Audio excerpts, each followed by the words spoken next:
Happy holidays from the MBT household. We hope that your 2021 is better than your 2020. And that you ban Mystic Mine. Now, come on, I told you we're not getting political in the intros. Good afternoon, Jank enthusiasts. I'm MBT, and this is 10-Minute Testing. The final quarantine series of the year concluded last Wednesday, and I am very sorry to say the winner was Jason Leonard. Yes, that Leonard. As a result, the Leonard clan has asked me to make a 10-minute testing over a deck that's actually pretty algorithm-friendly. Given the recent semi-limiting of its reanimation spell, Jeff wants to see if true Draco has what it takes, splashing, of course, a sufficient amount of Mystic Mine. Presenting True Draco. Before we begin, if you're on the fence, let me sweeten the pot for you. Click that little button right below the video and I promise I will personally make Konami resume IRL play in the new year. Just, give me a little bit more time on the vaccine, okay? So here's the list, and I mean, there it is. Do you actually have to watch the video?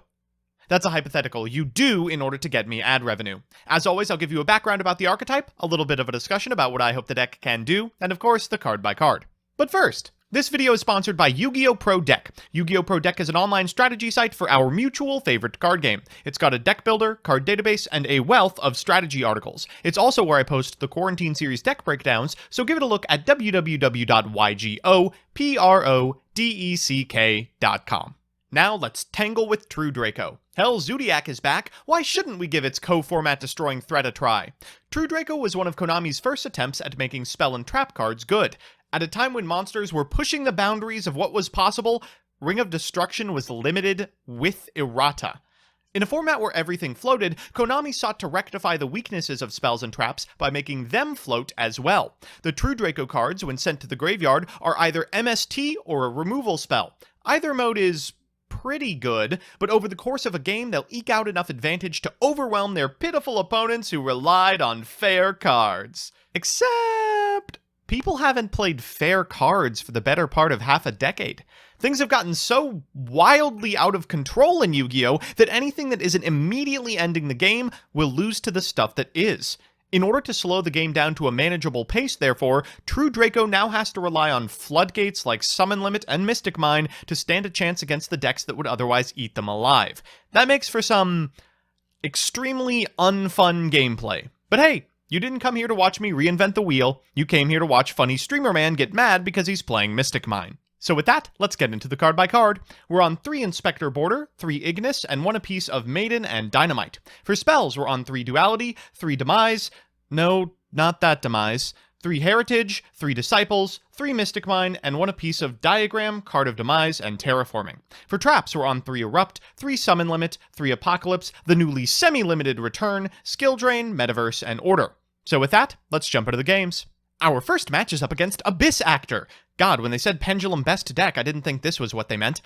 Well, this exemplifies, if nothing else, the biggest weakness in our deck. Some archetypes play spell and trap removal. We'll normal summon a copy of Inspector border, set 2 cards, and pass it back to our opponent. The thrilling gameplay! They'll activate Abyss Playhouse, and oh my god, they actually can resolve it. That doesn't happen often. They'll tribute to Gamciel, and then make a Hyper Director. They're going to activate Mellow Madonna's effect, and then activate the effect of the Hyper Director after setting an Evil Heal, at which point we will flip up a Skill Drain. Unfortunately, that just gives them a fantastic target for the Rise of the Abyss King. That'll pop the Skill Drain, and they'll pass back to us. We have to win exactly this turn. We'll tribute a copy of Ignis Heat, proceed to battle phase, and walk over their monster. This kind of has to be all that they're packing, and knowing Pendulum, it isn't. They're going to go for a copy of Fantastic Theater, and god, that card in hand is really ruining me. We get to chain the effect of Ignis, but afterwards they're going to normal summon a copy of Extras and go into another Director. They'll activate the effect of Mellow Madonna, and then they'll activate Hyper Director's effect, which we probably should have shotgunned this copy of Monarch's Erupt on, but better late than never.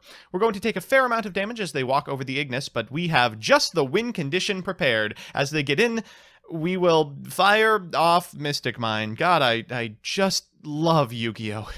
We lose our copy of Monarch's Erupt, but no big deal. We don't need it anymore. They rip an Abyss King off the top, but they could have found it off of Fantastic Theater anyway. They're going to Pendulum Summon 3, and then get in for a fair amount of damage until they see the follow-up Mystic Mine. They'll pass back to us, and for turn we draw a Summon Limit. A little too late. We'll pass it back to our opponent, and a monster is exactly what they need. They will turn on the copy of Fantastic Theater, activate Abyss King, pop our copy of Mystic Mine, and unfortunately we can't Summon Limit if they already have everything they want to summon on their side of the field.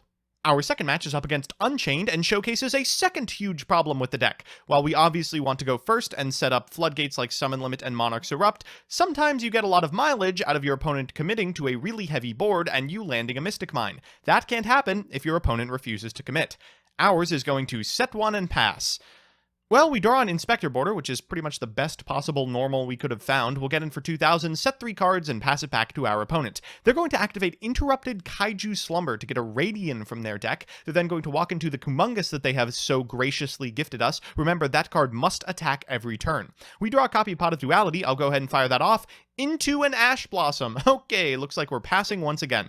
We'll pass it back to our opponent, who activates IKS again? Why?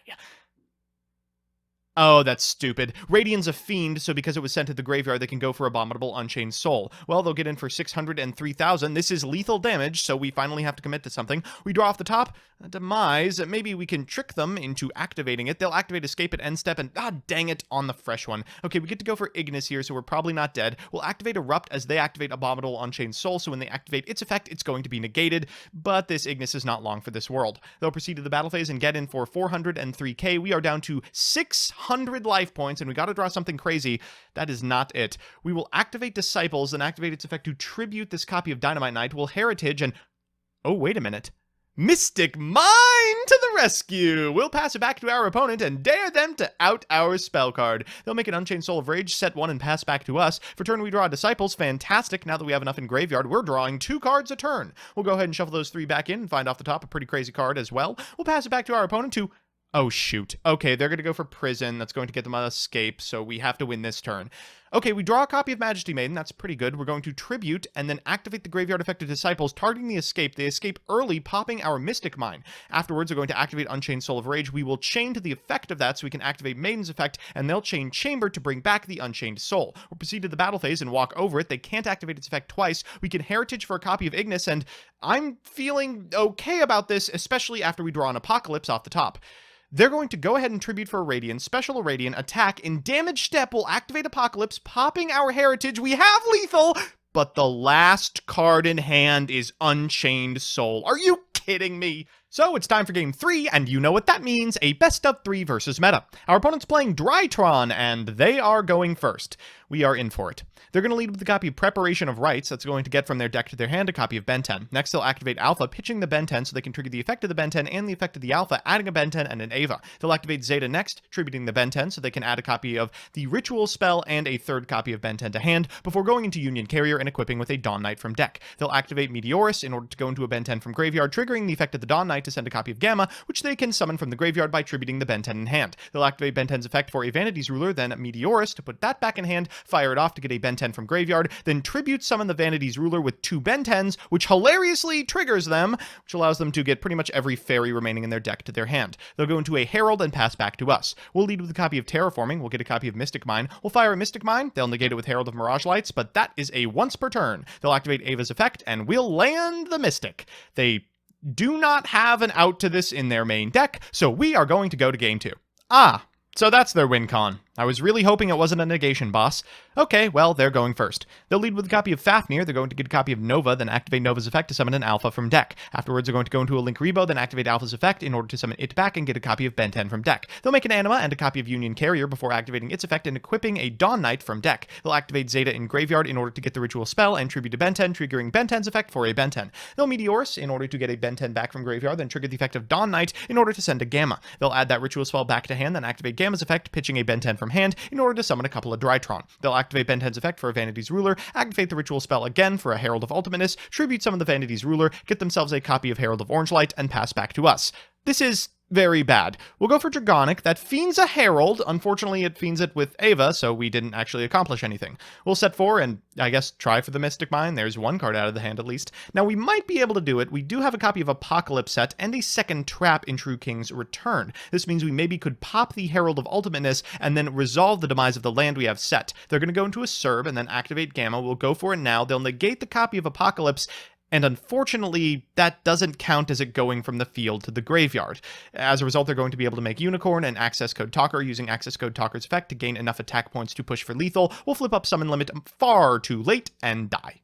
So it's time for that all-important Game 3, and Yeah, this is just about the best possible hand we could hope to open. Wow, we've got a fantastic amount of ways to get to Mystic Mine, and some cards to bluff that we don't have at first. We're going to lead with a copy of Pot of Duality, finding off the top. Ooh, this telegraphs a pretty bad hand from us. We're going to go for a Heritage, then set a couple of cards and fire off a card. Thank God no Ash Blossom. We'll set 2 and pitch a Border. We'll pass it back to our opponent. They do have to out-border if they want to actually win this game. They're going to go for a Nova in order to summon an Alpha in attack position. You can do that. They'll proceed to the battle phase, and then in main phase 2, fire off the Alpha, and baby, it is time to activate Mystic Mine.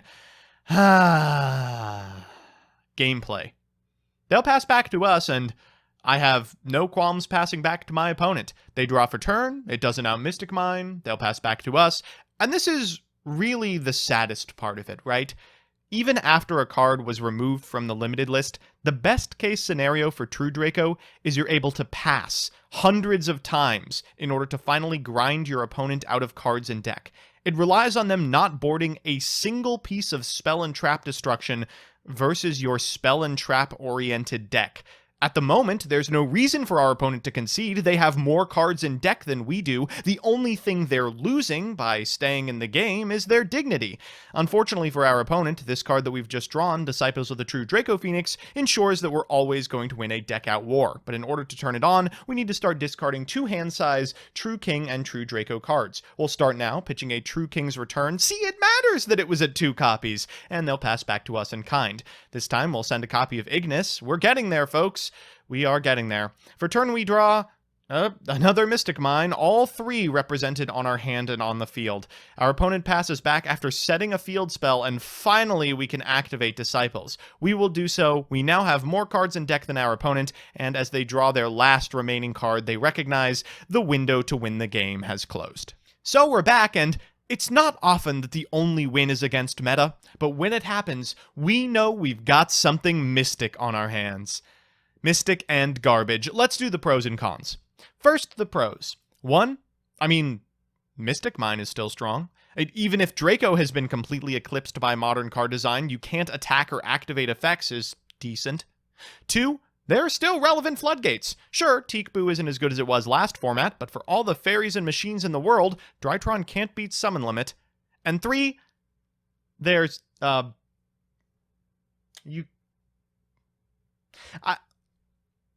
Yeah, sorry, I can't think of a third one. I'm trying here, but there is nothing, and I mean nothing interesting about this deck in the slightest. And the cons. 1, so there's this deck. It's currently somewhere between the 2nd and 4th best.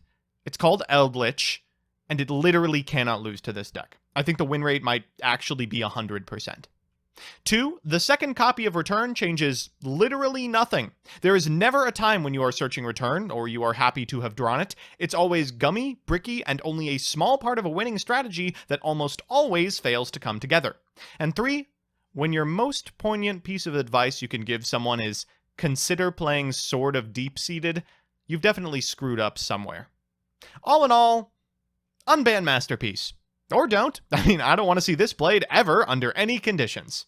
So that's that. As always, thanks to my patrons, Dominic Ernst, Hakuo, AJBYGO, Alex Perea, Candyman, Crispy, Dimsum05, Frosty, King Magic Ruler, Night Mary, Lavender Lemonade, Mike Carlotti, Rocky Hernandez, Rose Lapine, Seeker, Sir Tachyon, Space Dandy 1993, Tyler Slacks, Whack Mina, Adam Trevino, Adrian Bra, Amid Elefandi, Anjis Marcin Kavicius, Andrew Benson, Andrew Furuya, Andrew Horseman Lindman, Angry Bread, Apex Systems, Billy Williams, Blake Root, Black, Candide, Chad Bortz, Chess Prime, Tropes Away, CJ Alex, Dan the Man Hoban, Darcy Taves, Dylan Conley, Dive Missile, Donnie Fillerup, Distrin, Emperor Stove, Ernesto Ibarra, Fighting Fangwong, FUTR, Hank Cheesecake, Inner Crescent, Isaac Jackson, Jalen Ya, Jared Lorman, Jason Leonard, Jeff Leonard, Jose Luis Cortez, Juliet Shulian, Corey Hess, Kurakaze, Lawrence, Lucas Girtis, Lucky Number 5, Lucas Arizzo Hansen, Mac the Moderate, Major Duncan, Meadow Edits, Mezzo Emrys, Michael Oskvarik, Miyuna Arashi, Nick Extreme 99, Nick Dolores, Papa Dragonite, Picnic Blasted, Pro FB2, Pro Yugidad, Samsoon, Sapphic Ashley, Sean Deal, Second, Shine 55, Standards Objective, Swinkles, This Machine 237, TJ Steakhouse, Yuri's Best, Zach Janchewski, Zach McKee, and Yuki A. If you like what you see, please consider subscribing. And if you want to be part of the process, consider following me on Twitch as well. Happy New Year, and I'll see you next time.